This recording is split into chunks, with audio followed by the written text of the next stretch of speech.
Yeah, I know, Juan. They didn't pull Dr. Oz's video, and I'm not Dr. Oz. I'm Dr. Osborne, and maybe that was it. Now, he's got a lot of pulling power with pharmacy, and you know, you look at who advertises on his commercials. It doesn't make sense that a guy talking about health would have pharmacy advertisers. But anyway, that's beyond the point. So let's see what else we got here. What should celiacs do with this viral situation? Celiacs should do all these things. Remember, just by being a gluten-sensitive individual, if you're celiac, by definition, depending on how long you've been gluten-free, you probably are immunocompromised, because one of the side effects of gluten sensitivity and celiac disease is malabsorption, maldigestion of nutrients. So you become very malnourished.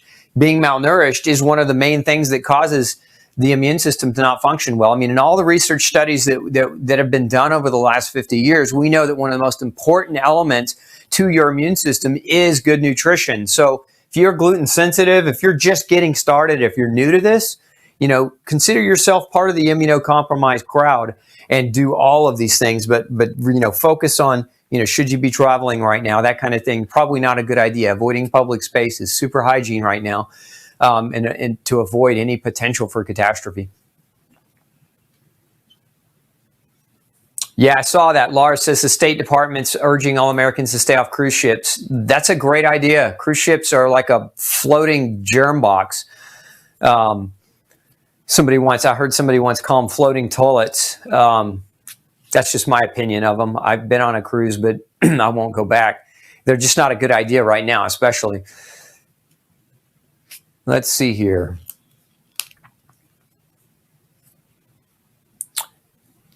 Kasia says, plenty of toilet paper in Nebraska. Or I don't know, in NE, Indiana. I don't know what NE stands for. Today's prep picked out washer dryer to be installed Sunday. No more having to go to laundromat. Perfect. So yeah, I like that. Let's see here.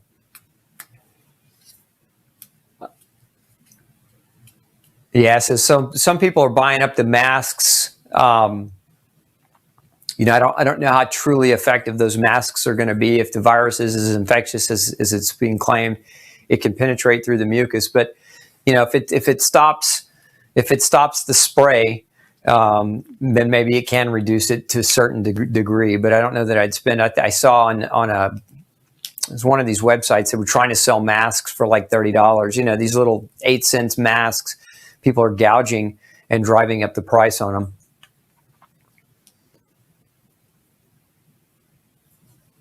Oh, let's see.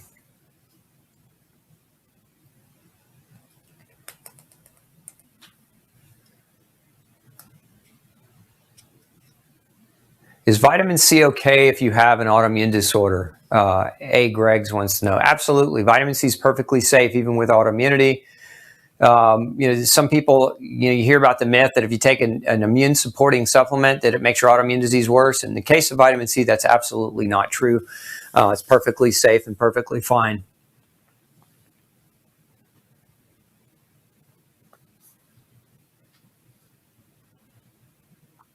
Let's see. If you come out of this with extra food you did not eat and don't want to, give it to charity. Oh, so that's just a commentary there. Yeah. Yeah, so somebody's chiming in on fermenting foods. Yeah, they don't really require any refrigeration. So, you know, if you've got a clay crock pot at home, you want to ferment some cabbage, make some sauerkraut, easy enough to do, and you can can it once you've got it fermented. Do we need to make sure we balance out our zinc supplementation with copper? I've heard that it needs to be a ratio of 15 milligrams of zinc to 1 milligram of copper. Actually, the ratio is more like 7.5 to 1. The 15 to 1 ratio is old research. New research shows the better ratio is 7.5 to 1. In this scenario, not so much. I mean, you can balance it out with copper. But if you're on a good quality multivitamin that has copper in it, you don't need to worry about it. We're trying to push extra zinc right now because of the different functions that zinc has revolving around immune function. So we're not talking about taking high doses of zinc or large doses of zinc indefinitely. We're talking about in preparation for what's coming. So if you're doing it for a few months, it shouldn't be an issue where you have to worry about supplementing with extra copper, especially if you're on a good multivitamin. Crystal wants to know, where can we find resources to get hygiene products that are not harmful, shampoo, soaps, etc.? That's a great question. We have, if you go to glutenfreesociety.org, there's a lifestyles under the shop. You hit lifestyles as a category, and there's a company there that sells some of the soaps and shampoos and facial creams and things of that nature. That facial cream, not so much a hygiene piece, but the soaps and the shampoos are a hygiene part of that. Take your medicine asks, like, is 1 glass of wine okay? It's a judgment call. Look, I don't recommend it right now, because here's where this question goes. Is 1 glass of wine okay? Okay, so you had 1 glass of wine last month. That's not a big deal, probably, right? But if your question is 1 glass of wine every night okay? This is where we get into trouble. Right? It's a person's definition of moderate quantities. A glass of wine a night, when you hear the cardiologist talk about, oh yeah, a glass of wine a night is heart healthy because of the polyphenols and the red wines. And the reality is, no, the poison and the glyphosate and the sugar in the wine and the alcohol all outweigh any antioxidant benefit that wine ever had. And most of those antioxidant wine studies are funded by wine industry and special interest groups. So, to answer your, hopefully that clarifies or answers your question a little bit more accurately. Let's see here.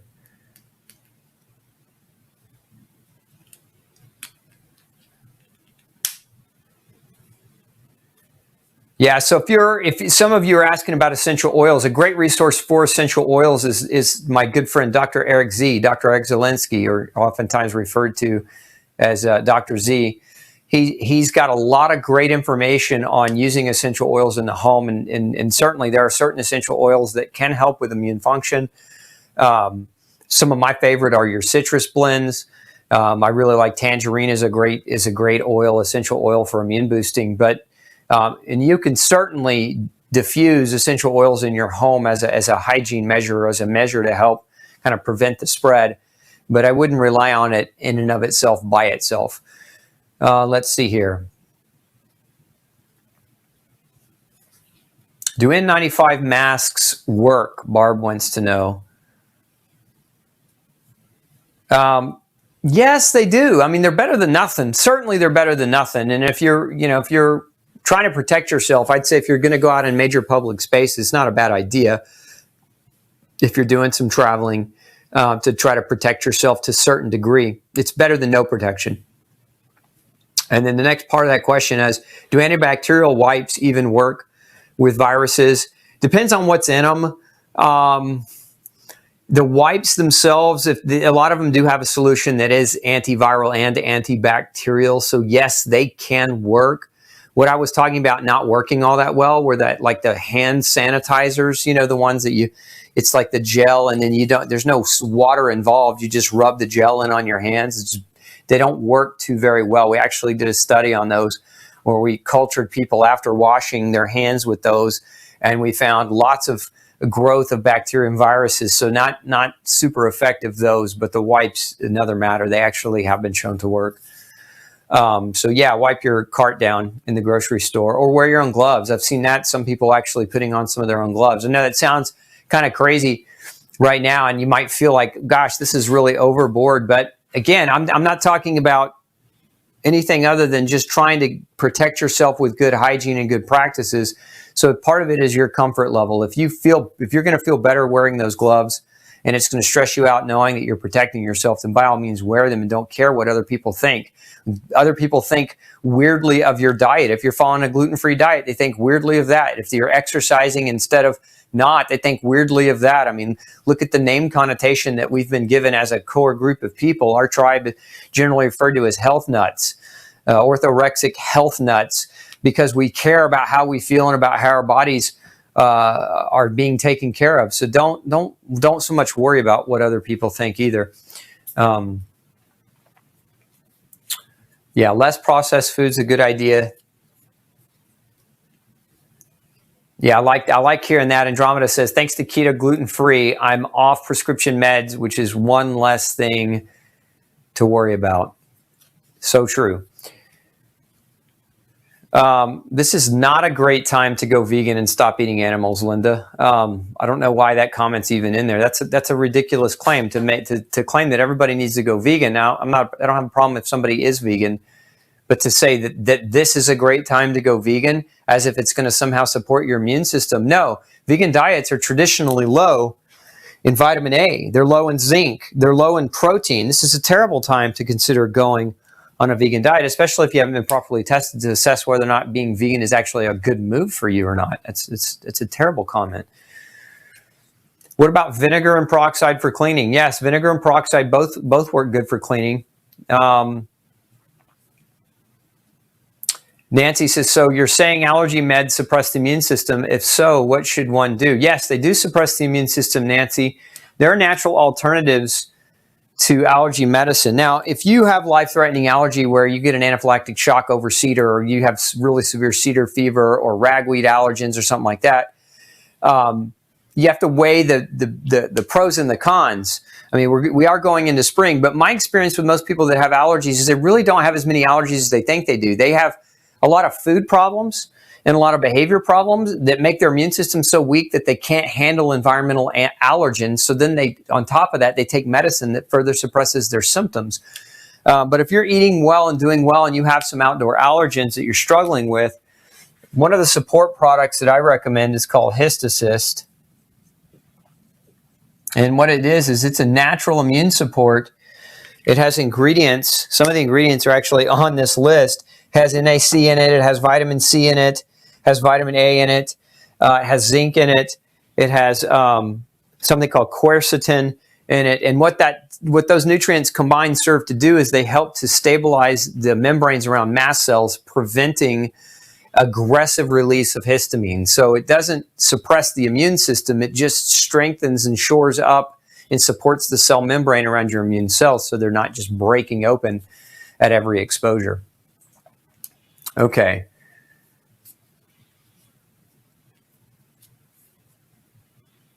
So Neely wants to know, is the vitamin C used in an IV typically sourced from corn?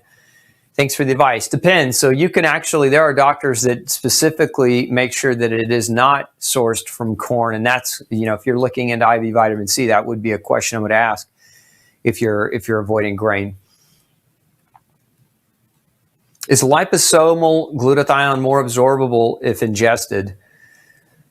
It's more absorbable, yes, than non-liposomal. But here are the problem with every liposomal formula I've ever looked at, and I've looked at pretty much all of them on the market, is most of them either contain corn ethanol, which is alcohol, which I don't recommend because it's not good for you, or they contain corn filler. I don't know why this is such a problem in the supplement industry that so many, even good supplement companies, pick a lot of their products using that type of thing. But a lot of your liposomals, that's the problem with them. I mean, even, some people do liposomal vitamin C, but the problem with liposomal Cs is that a number of the ingredients in them are corn derivative. So I just don't recommend them. Not if you have a different option. Cindy says, I've never seen you recommend colloidal silver. What are your thoughts on colloidal silver in fighting viruses and bacteria? Actually, Cindy, I have a product called Ultra Silver.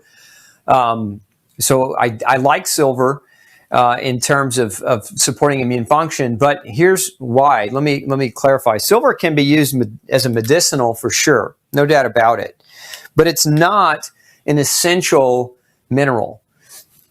What you'll find with all of these other recommendations is that these things are essential, meaning the body can't survive without zinc. It can't survive without vitamin A. It can't survive without vitamin C. These things are essential. Your body can survive without silver. Now, can silver be ineffective? Yeah, I mean, there are some people that they get silver and they line their towels or their washcloths with silver as an extra measure for an antibacterial or antiviral spread.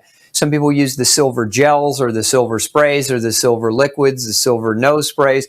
So silver is used for a lot of people. It's used in the homeopathic world as an antiviral, antibacterial, and it can be very effective. So hopefully that helps clarify why I don't generally tend to recommend it again, I could recommend a lot of things, and like I could send you all out to the health food store and you could all buy $1,000 worth of supplements. But what I'm trying to do And this is really try to help keep you concentrated on what I think is going to be the most important thing for you to have on hand. Should there be problems that come, things that will you absolutely need to support you in the best way. But no, silver's good. Silver's good. Can an asthma sufferer take N-acetylcysteine in any form? Define what you mean by in any form. If we're talking about N-acetylcysteine or N-acetyl-L-cysteine, yes. I mean, that would be in the form of oral supplementation. Some people will do like, I've seen some people do some crazy things. We won't go there. But yes, if you're talking about oral supplementation, any form pretty much, the only form really on the market that should be being on the market is NAC, is N-acetylcysteine, sometimes also referred to as N-acetyl-L-cysteine, but they're the same thing. Let's see here. Best protein for shakes or ways to get the most protein. Best way to get protein if you're not a vegan or vegetarian is to eat meat. But secondary to that is ultra pure protein as a protein shake. And we can throw a link up for you on that one. Ultra pure protein is a grass-fed, grass-finished beef bone broth protein that's very strong and very effective for getting your protein in. And you can mix that with, we've got a number of different recipes. If you've got a copy of No Grain, No Pain, one of my favorite smoothie recipes is actually in that book, along with 30 other recipes for good, clean eating. Good cough syrup for a gluten-free child. Yeah, cough syrups, one of the problems with most cough syrups is they're full of sugar, and that's where you get into a problem. I would more recommend if you're trying to soothe the throat, one is keep a water bottle handy. A lot of people underestimate the power of water and hydration. But two, like herbal tea remedies. There are a number of herbal tea remedies that have different herbals in them, like elm or aloe, that can actually soothe the throat and soothe coughing. And you can put a little manuka honey in that, and that also does a really good job. It supports the immune system as well. So for kids, cough drops. If you can find, I want to say Ricola has a brand that's sweetened with stevia, and that's a pretty good product. But as far as syrups are concerned, again, the problem with putting anything in syrup form is that they all are going to have sugar in it. It's on my list of don't do that. So don't really recommend those. Now, I've seen a few on the market that are sweetened with honey, and you'll just have to look for those. I can't give you a brand off the top of my head. How much vitamin D should you give kids on a daily basis? With vitamin D, it depends. What I like to do is, first and foremost, is if you don't have no idea where your children's vitamin D levels are, one very safe thing to do, provided they don't have kidney disease like scleroderma or a calcium metabolism disease, is to give kids for 3 days, give them 1,000 units of vitamin D per pound of body weight. So if your child is 50 pounds, you'd give them 50,000 units of vitamin D for 3 days in a row, and then stop. That should give them a nice boost in their vitamin D level. Beyond that, it just depends, because specific advice is more done where you actually test their levels and then see where their levels are at. And then, generally with kids, again, depending on their weight, therapeutic dosing can start anywhere in the neighborhood of 4,000 to 10,000 units a day for several months. So it just depends on what their current level is as to how much you should give them. So Stephanie wants to know my opinion on the Umka cold care product line. I think a lot of people swear by them. I personally don't use them in my practice, but I'm not opposed to them. I do use some homeopathic remedies in my practice. That's just not one that we typically use, but I'm not opposed to it at all. I just I can't speak intelligently enough from an experience perspective about how great they work. Maybe others of you that are out there in our tribe might want to chime in for Stephanie's question. If you've had good experience with Umka cold care products, Pelargonium specifically, then just let her know what your experience has been. The best way to eat protein outside of meat, I think I answered that already. We talked about protein powder. Beyond that, the only other source of protein is nuts and vegetables, and then you just have to mix and match. What about using oregano essential oil on the bottom of your feet? How much and how often? For what, Don? Clarify that question for me, because I mean, oregano oil on the bottom of your feet is not going to do a whole lot on this. It's not going to do a whole lot to prevent a coronavirus spread. Okay, let's see here. Thoughts on rice bran? Tana, I can tell you, you probably haven't read No Grain, No Pain because you know the answer to this question. So those of you, again, not picking on you, Tana, but, you know, rice bran is not okay. If you haven't read No Grain, No Pain, I highly recommend that you get a copy and read it. Rice is oftentimes used as a gluten-free substitute. There are several problems with that as an issue, and rice bran falls under that umbrella.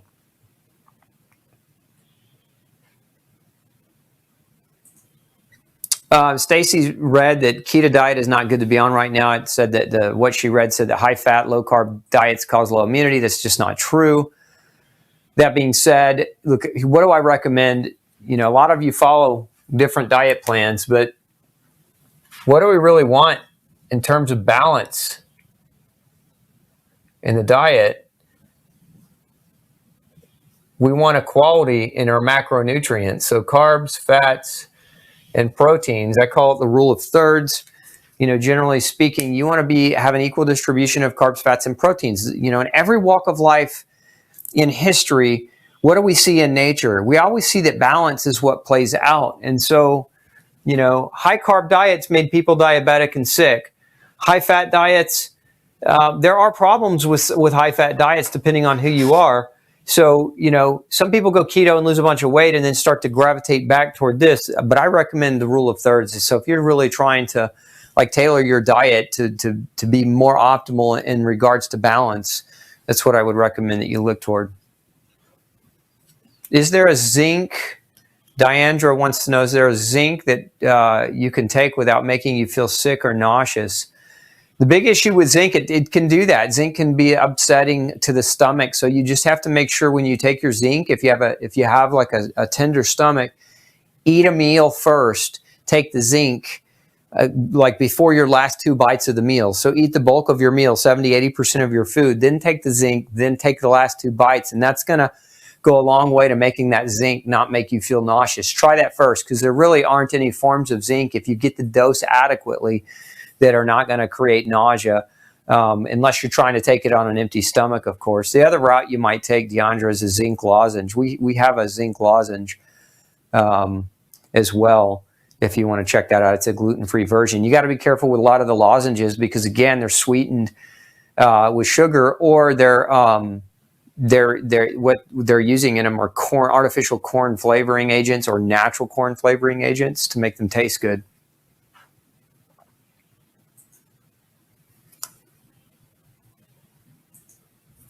So Lisa wants to know, is there a difference between alpha-lipoic acid and R-lipoic acid? Our form, alpha-lipoic acid, is a better supplement all the way around. It's a better form of lipoic acid. Let's see. June says, we're going on a Viking river cruise and got an email that we can cancel without penalty. Yeah, probably a good idea. I'm familiar with Viking. They are smaller than these cruise boats with 3,000 people, but still pretty confined. I think I answered that. Somebody asked about keto. Is olive leaf good? Yeah, olive leaf is fine. But it's a natural antibiotic and a natural antifungal. And you don't want to be taking natural antibiotics and natural antifungals for prevention, because you've got to remember, I've seen a lot of people do this. They're just going to take oregano, or they're just going to take olive leaf, or they're just going to take fill in the blank, right? The problem with doing that, if you do it indefinitely, you're actually knocking out your good bacteria and creating problems in your good bacteria. Remember, just because it's natural doesn't mean that it can't also be effective at knocking out your normal microflora. So you don't necessarily want to do those things indefinitely just to do them as a prevention method. This is, again, why does my list go back to this?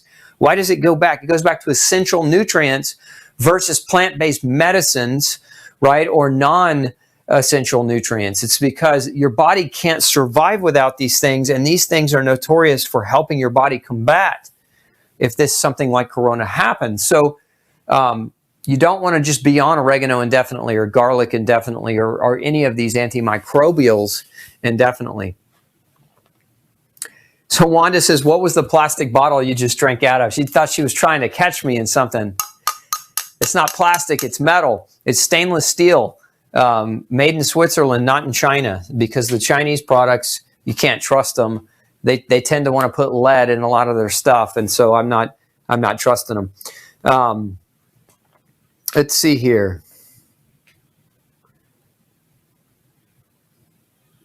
Okay to take Virid as a preventative. Yeah, because Virid there's nothing in there that kills or wipes out your microbiome. So you can take it as a preventative. It wouldn't be like taking high doses of oregano or high doses of olive leaf or something like that.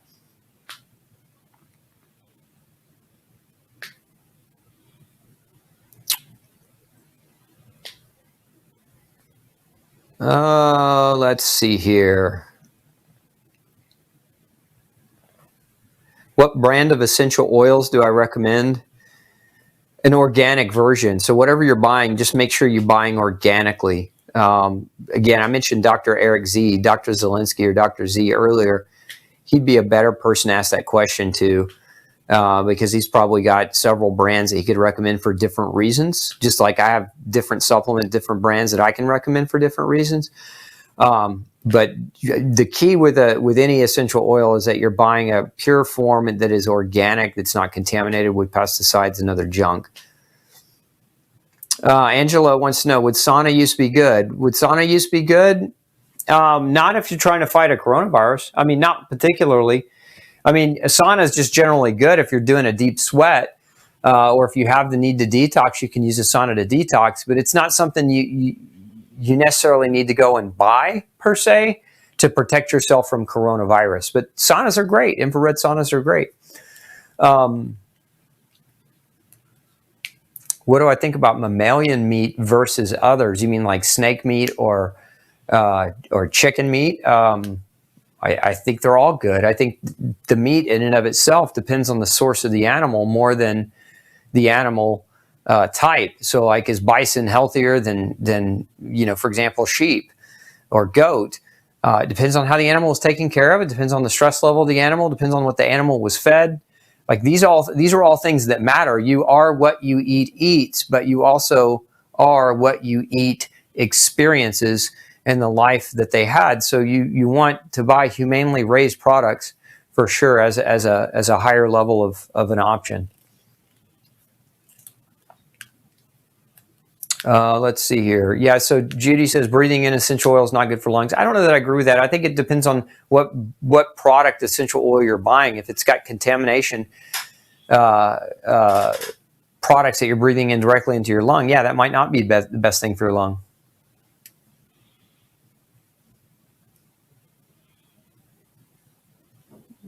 So Ian wants to know about Quicksilver's liposomal glutathione. It actually does. If you look at the liposomal glutathione, it doesn't say corn on the label, but it contains corn ethanol. And this is what I mean. Like a lot of you buy products, they don't say corn, but they contain something that is corn, but it just doesn't say it. And that's what you have to be real careful of. Ozone machine to sanitize your car. Yeah, you can. Ozone's very effective antiviral, antibacterial. Which type of zinc is best to take? Any zinc that's chelated well. I mean, I have a product called Ultra Zinc, Dave, that I recommend. It's a zinc chelate, a Krebs cycle chelate. It's a very good product, and it comes with some of the cofactors that help activate zinc and to help it work better.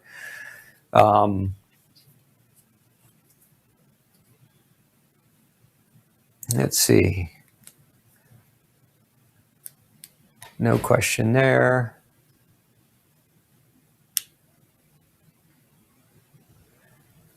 So Mary, I like this. Mary commented because there was a question earlier about. I asked if any of you had, had a product that you had used, and one of them was New Chapter's elderberry syrup. They have a corn and sugar-free variety cough syrup, so that might be helpful for some of you looking.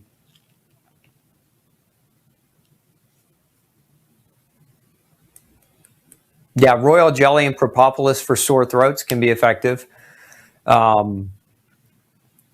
S-acetylglutathione bioavailability, it's not great. I mean, it's better than regular glutathione, but again, if you're trying to get glutathione levels up, my opinion, the best way to do that is NAC, N-acetylcysteine, and just do it in higher doses, starting out at around 1,200 milligrams a day if you're really trying to get your levels up there. I did a whole show on N-acetylcysteine. You can go back on our Corona resource page and watch that show, but I go into detail on why.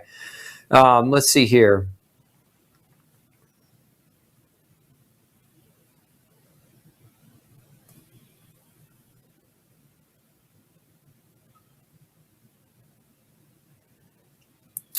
Let's see.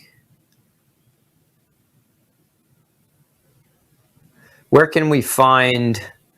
Donna wants to know. Let's scroll down. Just where can we find? Lost it. The questions just don't stop. Where can we find links to the food supply places that I talked about? Well, they should be in the feed.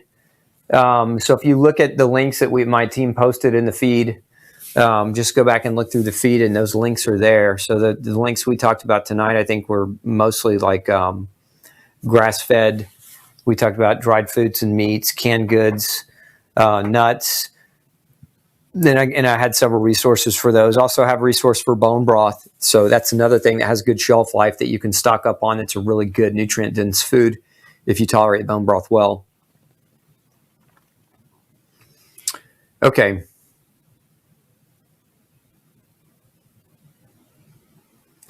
All right, so I think we're maybe just about out of time here. I just see the questions keep coming, and we could probably go all night answering questions, but I got to get home and take care of myself and my family as well. I want to just say thank you for spending your Monday evening with me as always. We'll get this video posted to our coronavirus resource page. Again, we're just housing everything there.